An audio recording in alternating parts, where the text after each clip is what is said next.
Hi, நான் மாணவர். இன்றைக்கி என்ன வீடியோ பார்க்க போகிறோன்னா, மானாமதுரை பக்கத்தில் இருக்கிற கட்டிக்குளம் அப்படிங்கிற ஊரில் தவை சிற்பம் கண்டுபிடிக்கப்பட்டிருக்கு. அதை பற்றி தான் இந்த வீடியோவில் பார்க்க போகிறோம். பார்க்கலாமா? சிவகங்கை மாவட்டம் மானாமதுரை வட்டம் கட்டிக்குளம் இந்த ஒரு ஊரில் வந்து பார்த்திங்கன்னா,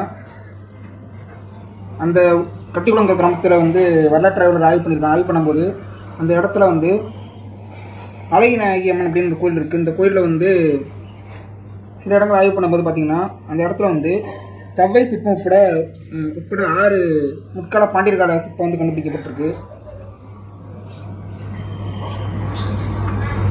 ஏற்கனவே இந்த ஒரு ஊரில் வந்து பார்த்திங்கன்னா, முற்கால பாண்டியர் காலத்தை சார்ந்த வைஷ்ணவி அப்புறம் வந்து விநாயகர் சிற்பம் வந்து தரையில் இருக்கும்போது தரையில் வந்து புதைந்த நிலையில் கண்டுபிடிக்கப்பட்டுச்சு. இப்போ வந்து இந்த ஊரில் வந்து பார்த்திங்கன்னா, தவ்வை, சுகாசனமூர்த்தி, பெருமாள், பிராமணி, மகேஸ்வரி, இந்துராணி அப்படிங்கிற முற்கால பாண்டியர் காலத்தை சார்ந்த 6 சிற்பங்கள் கண்டறியப்பட்டிருக்கு. இந்த மொத்த சிற்பத்திலையும் வந்து பார்த்தீங்கன்னா, தவ்வை அப்படிங்கிற சிற்பம் வந்து ரொம்ப சிறப்பு வாய்ந்தது அப்படின்னு சொல்கிறாங்க. இதை வந்து மூதேவி, மூத்த தேவி, தவ்வை, தூமாவதி, சேட்டை தேவி, முகடி, காக்கை கொடியால், மாமுகடி அப்படிங்கிற பெயர்கள் இந்த தவ்வை சிற்பத்தை வந்து சொல்லுவாங்க.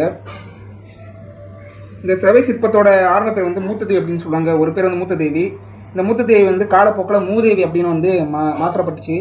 மூதேவிங்கிற ஒரு அந்த பேருக்கான அர்த்தம் கேட்டிங்கன்னா, தெய்வங்களுக்கு மூத்தவள், தேவிகளுக்கு முன் தோன்றியவள், அதாவது தேவிகளுக்கும் மேற்பட்ட ஒரு தெய்வம் தான் மூதேவி அப்படின்னு சொல்லுவாங்க, மூத்த தேவி அப்படின்னு சொல்லுவாங்க.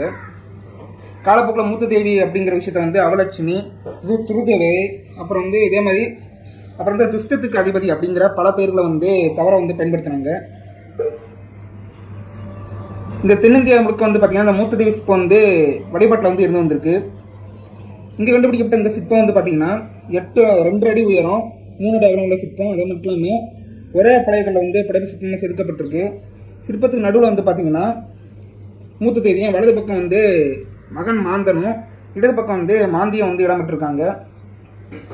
இந்த 3 சிற்பங்களும் ஒரே கல் வந்து படை சிற்பமாக செதுக்கப்பட்டிருக்கு. இந்த மூத்த தெய்வ சிற்பத்தோட வழிபாடுங்கிற வந்து பல்லவர் காலம் வரைக்குமே வந்து வழிபாட்டில் வந்து இருந்திருக்கு. இந்த தெய்வத்தை வந்து குழந்தை தருவலாகவும், விவசாயத்துக்கு வந்து வழிபடக்கூடிய மாறி, அதாவது மழை பெய்ய வைக்கக்கூடிய தெய்வமாக வந்து வழிபட்டு வந்திருக்காங்க. இதன்படி ஆய்வாளர்கள் என்ன சொல்றாங்க, இந்த கட்டிக்குளங்கிற ஊரில் வந்து பாண்டியர் மன்னர் காலத்தில் மிகப்பெரிய சிவன் கோயில் இருந்திருக்கும். அந்த சிவன் கோயில் வந்து காலப்போக்கில் வந்து காலகட்டத்தில் வந்து அழிஞ்சு போயிருக்கணும் அப்படிங்கிற வந்து ஆய்வாளர் சொல்லியிருக்காங்க. அங்கே இருந்த பல சிலைகள் வந்து கிடைச்சிருக்கும். அதை வந்து இந்த மக்கள் வந்து இந்த கோயிலை வந்து வழிபாட்டில் வச்சிருக்கணும் அப்படின்னு சொல்றாங்க. இந்த பாண்டியர் காலத்தை சார்ந்த 6 சிற்பங்கள் வந்து பார்த்தீங்கன்னா, தவ்வை சிற்பம் முதல் கொண்டு வந்து பார்த்தீங்கன்னா, இந்த ஊரில் இருக்கிற அழகிநாயகி அம்மன் கோயிலில் தான் வந்து வழிபாட்டில் இருந்துருக்கு. இந்த சிற்பங்கள் எல்லாமே வந்து முற்கால பாண்டியர் காலத்தை சார்ந்த 1000 ஆண்டுகள் பழமையானதை வந்து ஆய்வாளர் சொல்கிறாங்க. இதான் வந்து கட்டிக்குளங்கிற ஊரில் கிடைச்ச பாண்டியர் கால சிற்பத்தோட வரலாறு. So thank you.